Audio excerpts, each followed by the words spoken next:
So as Secretary of State Pompeo focuses on the Iranian threat, President Trump today talking about peace talks with the Taliban, referring to Afghanistan as the Harvard University of terrorism. Joining me now, former foreign policy advisor to President Obama's campaign, David Tafuri, and former CIA officer Buck Sexton. Gentlemen, how are you? Good to see you. We talked about how easy we're just going to solve Afghanistan right here tonight on the show. I think it would take more time than that. The president has talked about, he said a lot today about, like, listen, we can't be police forever there. But Buck, he said some contingent will remain there. He acknowledged, the critics who were saying don't leave everything, don't pull everything out. He said someone will be there. Well, the process is definitely going to be a transition. Even if they get an agreement, there'll be phases in this, and they'll want to leave behind some kind of quick reaction force, a strike force essentially for counterterrorism purposes, because the one thing everyone, Democrat and Republican, has agreed on all along here is that Afghanistan can't be a safe haven for external jihadist plotting like what happened before with Al-Qaeda 9/11.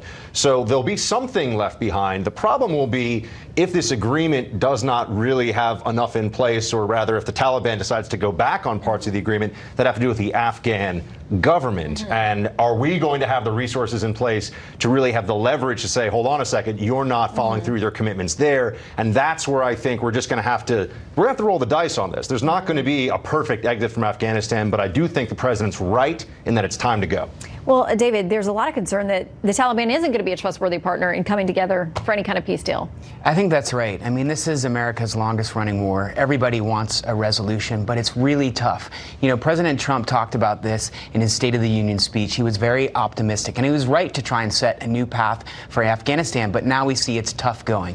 Zalmay Khalilzad is the envoy for Afghanistan. He's leading the talks with the Taliban. They have apparently made some progress. Those talks are happening in Doha, Qatar. But really the sticking point is that the Taliban has demands that the U.S. cannot accede to. And everybody fears that even if the Taliban says that they're going to be part of a democratic government in Afghanistan, that as soon as the U.S. pulls out, they will overrun the country and reinstitute Islamic State that will be counter to everything we've tried to accomplish in Afghanistan so far. Okay, so we're not going to solve it. But let's move on to another one. The president today was asked about the Squad and about this idea of pulling U.S. foreign aid from Israel. I mean, they're not the only ones who have talked about it. Senator Bernie Sanders, running for the presidency, he talked about it as well.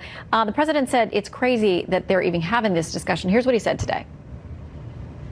5 years ago, the concept of even talking about this, even 3 years ago, of cutting off aid to Israel because of two people that hate Israel and hate Jewish people. What do you make of it, Buck?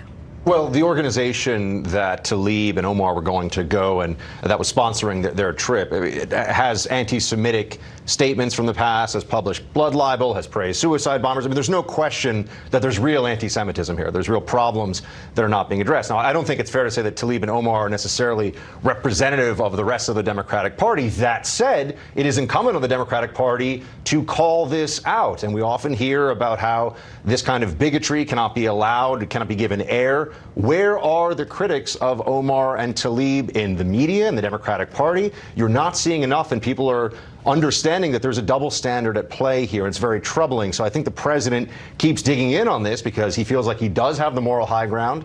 These two individuals also have been misrepresenting. They say that they're bad now. Tlaib was told she could go, but then when she was told she could go see her grandmother but not visit the anti-Semitic pro-terror organization that's there, she said, well, I guess I'm not going to go anymore. So they haven't played this one straight, and I think the president understands that this is a political win for him, and I think that it shows the Democratic Party's got a real problem on their hands. David, what do you think about that? Do you think they're applying a double standard when it comes to some of their own members?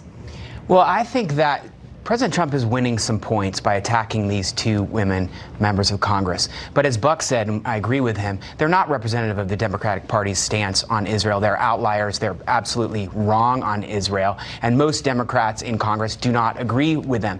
The problem that I see is that all of this is sucking the oxygen out of what the real discussion should be, which is how do we move the peace process in Israel forward? And that is going to take some compromise by Israel and the Palestinian Authority. And President Trump promised promised he was going to make this happen, but he's made zero progress so far. What I would like him to do is to put aside his criticisms of these members of Congress who are wrong, he's right, they're wrong, and talk about what his real plan is for moving towards peace. It is a tough one, and when we took the show over there, we sat down with Saeed Erekat, the top PLO negotiator, and he basically said that he's not negotiating with his administration. So we'll see.